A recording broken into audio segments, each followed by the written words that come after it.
Charlie Parsons for Boxing Social in association with William Hill and Empire Fight Store. A man like Frank Smith giving a little thumbs up to your mate who is also the DJ. How are you, Squeeze? I'm good, mate. How are you, Parsons? A lot of confidence coming out, oozing out of you today, isn't it? Just in a good mood, mate. It's good to see. Early night, nice bed. No booze? No booze. Preparing for another run? I don't know if I'm doing it tomorrow. Feel a little bit ropey. Yeah, but you have to work beyond that ropiness and you have to just make it happen. That's what I'd say. Maybe. We shall see. You've been a busy man this week in meetings with Prince Khalid, Skills Challenge, Anthony Joshua, KD, Ben Hearn, all of the members. You want to give us any reveals? No? Look, we're all working hard. We all know what we got to do. What? That is the most Frank Smith answer ever. You want me to say outline what happened in 3 or 4 hours? Yeah. No. Because, like, that's one thing that pisses people off, isn't it? You know, like we do. So what is Joe Pugh standing behind the camera going on? He's dancing behind the camera. I just want to try and see what we can get done. And sometimes all the talking, again, as we said about, that makes things harder to get done. So, you know, I think the focus, we all know what, like I say, what's got to be done. So let's see how things play out. There's still work to be done. It's not signed, it's not delivered. But, you know, positive discussions and we'll see. Got a feeling January the 13th does Joshua Wilder happen in Riyadh. Well, you're making up dates now as well. January the 13th, I believe, is the provisional scheduled date. Let's see. Like I say, no, but like, if I say yes and it doesn't happen, I'm like, oh, you should. So let's just see what happens and let's hope we can make a massive fight and go from there. But, you know, like I say, still work to be done. We still need to get things over the line over the next few weeks. If it doesn't happen, then we have to see what else is out there. So, who's the favourite going into that fight? I think, look, the one thing I'd say is every heavyweight fight can be a close fight because, why are you laughing? Because who is the favourite going into the fight? And then you can give me your... I think Anthony Joshua. Yes, there we are. Anthony Joshua, but I think what makes these big heavyweight fights interesting is that anything can happen. That's why we love it. And that's why we've always loved it, you know, and I think we're going to see whatever happens, we're going to see an amazing fight. That's definitely, like I say, work to be done. Let's focus on it. Let's see where we get to. We need to move quickly. UKAD, the whole Conor Benn situation has been appealed by the British Boxing Board of Control. Eddie said not surprised that they left it with 1 or 2 days to go on the case.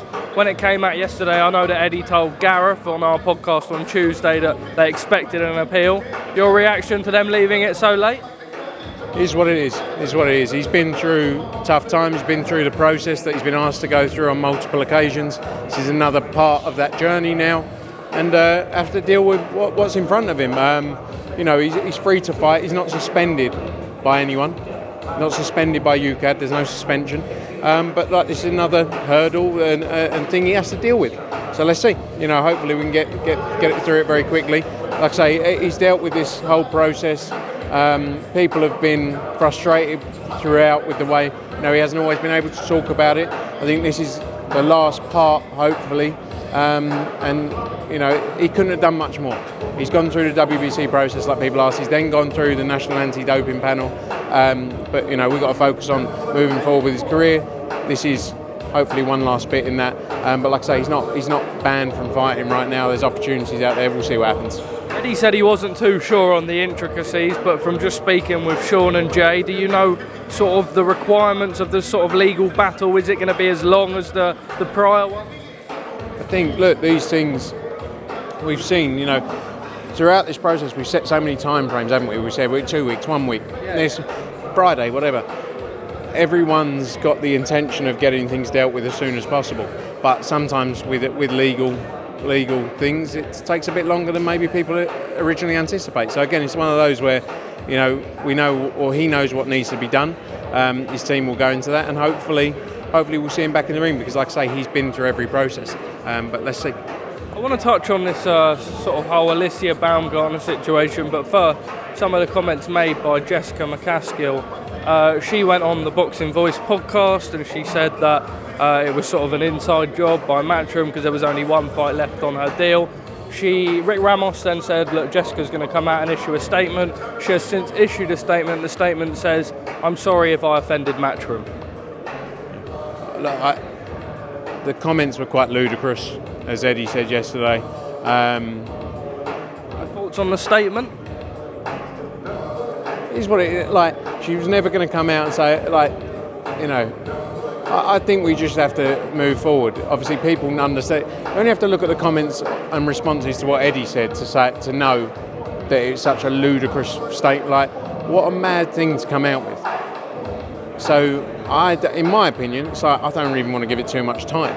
You'd be pursuing legal action. Look, I don't want to talk about. She's supposed to be fighting Sandy Ryan, obviously. You know, in 4 weeks' time. You like this song, do you? Look, it's a serious thing. It's something we take very seriously. But at the same time, it's such a ludicrous thing for people to come out with that, you know, everyone has said, what a mad statement. Like, as if you think we want to go through this process again. I'm trying not to give it too much thought. While we're doing this, do you want to get that on mid-interview or wait? Or behind the scenes? You can see my... Shall I take it? Does it come off this one or it has to go? So just put it on as it is. And then we'll tighten it up. Lovely piece of kit, isn't it? Better than my chain. Yeah. What brand is this? Insta360. Is it? They got a diamond version. It's good. Yeah, they got a version. Got Travis Scott. Got a gold version. What can we see? Oh, Parsons. Look. You're in it. This is a bit like your, I'm Charlie Parsons, behind the scenes for behind the scenes. This is behind the scenes of behind the scenes of behind the scenes. That looks a bit weird, actually. Looks like, you know how I feel like? What's his name? From the actor, the Marvel film, Iron Man. It's the Iron Man piece of kit, isn't it? Yeah. Maybe I'll have to fly in a minute. What about the same body? Mate, God, I didn't know what that was then.